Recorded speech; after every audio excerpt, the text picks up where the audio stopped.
Vendredi, on a appris que les Kings de Los Angeles vont retirer le chandail d'Anze Kopitar et ça va se faire le 24 février 2027 face aux Canadiens. Ça a donc relancé le débat.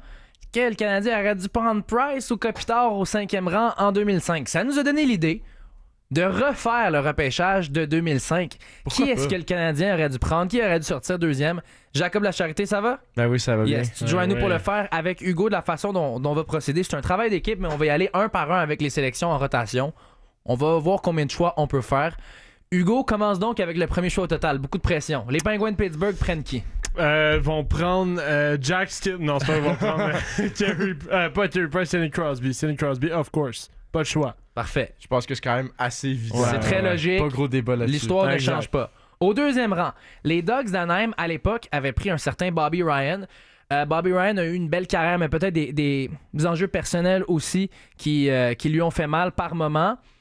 Est-ce que tu conserves cette sélection-là, Jacob, ou tu y vas dans une autre direction? Je pense pas que ça va être des grandes surprises, mais non, je conserve pas la sélection de Bobby Ryan. Je vais prendre le gardien Carey Price au deuxième rang. Même si les Ducks avaient Jean-Sébastien Giguère à l'époque? Je crois que Carey Price, encore jeune à ce moment-là, Giguère peut-être déjà plus avancé dans sa carrière. Les gardiens, historiquement, ça prend beaucoup de développement. Price, il est arrivé tôt, mais quand tu es une organisation qui voit un talent comme Carey Price, je pense que c'est une bonne idée de reprendre un gardien. Puis, tu sais, dans son développement, que ça va être bon. Tu sais, mettons qu'on avait eu Dobèche pendant qu'on avait eu Price. Ben, le Canadien Ça a aurait pris, été un bon développement. a pris Price alors que Theodore Exactement. était dans l'organisation. Puis, Exact. imaginez à quel point ça aurait changé la fenêtre des Ducks. Là. Puis, tu sais, on parle souvent de Halak ou Price. Là, cette année, tu sais, Dobèche faire là. Mais dans le fond, c'est juste un heureux problème d'avoir trop de gardiens de but. Là. Ben, Parce qu'on c'est sait ça. que quand t'en as pas, là, c'est un problème. Exactement. Puis écoute, Getzlaff, Perry, Price, Wow. t'avais encore Niedermeyer qui était là, tu sais. Les Ducks auraient peut-être gagné plus qu'une coupe cette année Ça aurait dans été les années intéressant. suivantes, ou du moins leur fenêtre aurait été ouverte plus longtemps, dans les années 2010. 100%. C'est donc moi au troisième rang, les Hurricanes de la Caroline, qui à l'époque avaient pris Jack Johnson au troisième rang. Écoute, il n'a pas été pris deuxième. Je pense que si tu as fait le bon choix, Jacob. Moi, j'y vais avec Anze Kopitar. Les Kings, qui ont remporté la Coupe Stanley l'année suivante d'ailleurs, Kopitar n'aurait pas été là, mais il se serait retrouvé rapidement avec une ligne de centre Eric Stahl, Anze Kopitar, ça aurait fait des ravages pendant Ça les aurait années. été très, très bon, ça. Effectivement, ça a été très, très, très bon. Le Hurricanes Voilà. qui a été bon vraiment plusieurs années. Exactement. Puis bon, Kopitar, c'est dommage pour les Kings, mais ça a été tout un choix pour eux au 11e rang. Un gars qui sortait de Slovénie. C'est vraiment... La plupart des gens à l'époque ne savaient même pas c'était où la Slovénie sur une carte. D'ailleurs, Greg Langto est là-bas en ce moment. Ça a l'air magnifique. Ça a fait du vélo. c'est Mais une belle ça route. a été une sélection incroyable. Puis avec le recul, je pense qu'on peut facilement dire que ça a été le deuxième ou le troisième meilleur joueur. Ouais, Là, assurément. Le repêchage au 4e rang, ça prend une autre tournure. Le Wild avait pris Benoît Pouliot à l'époque. Plusieurs étaient déçus que Benoît Pouliot s'était pas rendu jusqu'au Canadien, un Franco-Ontarien. Finalement, joué avec Montréal par la suite, ça s'est pas super bien passé, mais bon, tu y vas dans quelle direction pour le Minnesota, Hugo? OK, donc on est au début des années 2000 quand même, ben, mi-2000. Donc la tendance des gardiens de but élevée est quand même là. Moi, je pense que à ce niveau-là, le Minnesota était quand même dans une place charnière où Niklas Backstrom n'était pas encore le gardien qui est devenu. On était avec le Manny Fernandez en fin de carrière. Moi, je crois que le choix de Toukaras aurait Oh! été Ah quand ouais. même quelque Avant chose l'autre d'intéressant. gardien l'autre qui gardien? reste. Ouais, je pense que Avant Toukaras- Jonathan Quick. Avant Jonathan Quick, je pense que Toukaras aurait été quand même un choix intéressant. Simplement parce que il y avait un intérêt du côté du Wild du Minnesota d'avoir des gardiens européens. Je pense que Toukaras, avec tout ce qu'il a accompli, aurait été le type de gardien que le Wild aurait été intéressé. OK, là, Jacob, on est pendu à tes lèvres. Parce qu'au 5e rang, c'est la sélection du Canadien. Price est plus là. Kopitar est plus là. Un des gardiens est parti. Il reste d'excellents joueurs, par contre, encore disponibles. Des futurs membres du Temple de la Renommée, j'aurais pas peur de le dire. Qui est-ce que le Canadien prend au 5e rang en 2005? Moi, écoutez les gars, je pense que dans la mentalité du draft qui va approcher, c'est le BPA, là, le fameux meilleur joueur disponible à notre rang, Best Player Available. Ouais. Puis, je crois que avec le recul, Chris Letang aurait été j'adore, la oui. décision J'adore ça. idéale pour le Canadien. Un défenseur qui maintenant, on le sait, a gagné plusieurs Coupes Stanley, un leader, un gars qui est capable de jouer offensivement, qui est capable d'avoir une belle capacité Bien défensive.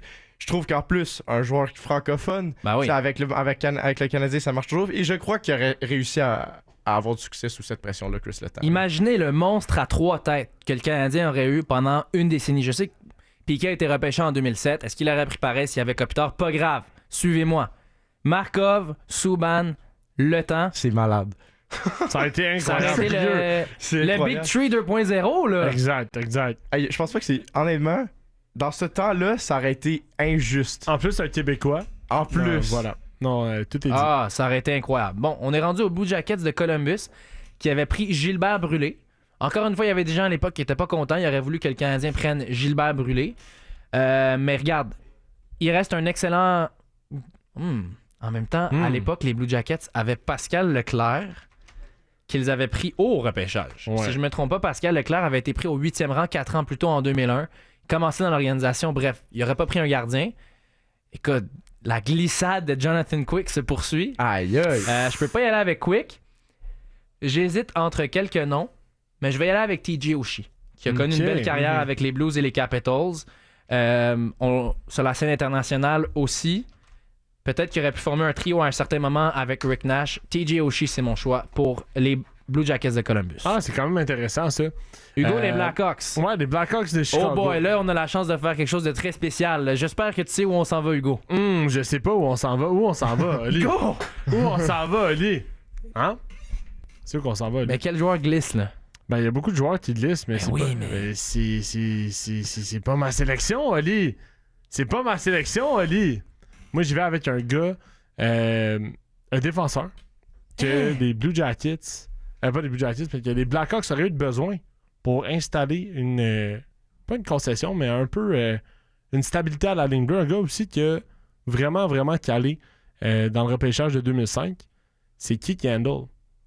Devant Jonathan Quick? Devant Jonathan Quick. Hey, imagine si les Blackhawks avaient eu Quick pendant leur dynastie. Imagine. C'est malade. Imagine. Crawford, c'était bien. C'est vrai que Quick, ça Crawford, aurait- c'était bien. Toi, tu y vas, C'est vrai, Keith moi, Yandel. avec un défenseur qui a joué long terme, qui a eu un impact partout où il a passé. Keith Yandel, qui aurait stabilisé la ligne bleue dans une époque des Blackhawks qui allait pas tant bien non plus. Là. On s'entend. Non, mais... Ouais.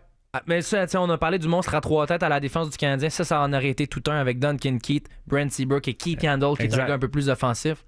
Pas un mauvais choix non plus. Jacob? La descente des gardiens de but se poursuit. La descente des gardiens de but se poursuit. Les Sharks de Là, San ben, l'affaire, Jose. c'est que tu sais, les Sharks, on sort quand même d'une saison où on a Evgeny Nabokov. C'est ça. Ils ont-tu besoin d'un gardien, les Sharks? Est-ce qu'ils ont besoin d'un gardien? Puis ils ont peut-être pas besoin d'un gardien, mais là, Ah. c'est comme laisser passer Jonathan Quick C'est à ce ça. moment-là, c'est criminel. Ouais. Mais en même temps, tu sors d'une saison où ton meilleur pointeur a fait 57 points. T'as pas le choix. Tu repêches un attaquant. Tu prends Paul Stachny, qui je trouve a eu une carrière vraiment sous-estimée, les gars. Quand même, en haut de 800 points, en 1100 matchs à peu près. Quand même, une excellente carrière. Un centre, un gars qui a été capable de jouer avec plusieurs équipes, qui a eu du succès un peu partout. La descente en enfer de Jonathan Quick se poursuit. Ouais, je Eh pense pas pour boy. bien longtemps. Ouais, parce que là, on est rendu au sénateur d'Ottawa. Puis là, ils l'ont. Ils l'ont trouvé Ben leur oui. gardien. Ah ouais. Il faut ok, un gardien à Ottawa. Ça Pas le choix. Ils ont patché les trous par moment, là, avec des Martin Gerber, puis des Craig Anderson, Jonathan Quick avec les sénateurs d'Ottawa. Donc, pour le moment, on a Crosby avec les Penguins, Carey Price avec les Ducks, Anze Kopitar avec les Hurricanes, Tuukka Rask au 4e rang avec le Wild, Chris Letang au 5e rang avec le Canadien, TJ Oshie avec les Blue Jackets au 6e rang, Keith Yandel avec les Blackhawks, Paul Stachny avec les Sharks, Jonathan Quick avec les Sénateurs au 9e rang. Hugo, tu mets fin à notre top 10. Ce sont les Canucks de Vancouver. Un choix tragique là, parce qu'ils avaient pris Luc Bourdon au 10e rang à cette époque-là. Il est décédé malheureusement à un très jeune âge. On y va avec qui? Ben, à ce niveau-là, les Canucks avaient quand même un bon support à l'attaque, mais je pense que c'était vraiment une tendance qui était intéressante pour cette équipe-là. On voulait du talent pur. C'est pour ça que je pense qu'au 10e rang, les Canucks vont faire la sélection de Bobby Ryan. Je pense que Bobby Ryan, c'est le gars de talent qui aurait pu fitter dans ce moule-là des Canucks. On cherchait à compléter des trios électrisants. Puis Bobby Ryan, c'est vraiment une direction avec laquelle prendre. J'aime ça. Très bon, les gars. Ouais. C'était le fun. Carey Price avec les Ducks, Kopitar avec les Hurricanes et Chris Letang avec le Canadien. Ça aurait Wow, été pas spécial pire, ça. pareil. Hein? Vraiment Jacob, excitant, le temps avec le il Canadien. sourit à chaque fois que je le Non, mais mentionne. on dirait que le temps que le Canadien, ça m'allume, les gars. Là. Ah ouais. Ça aurait été tellement Ça aurait hot. été très cool. Ça aurait été Très, très cool. Merci beaucoup, les gars.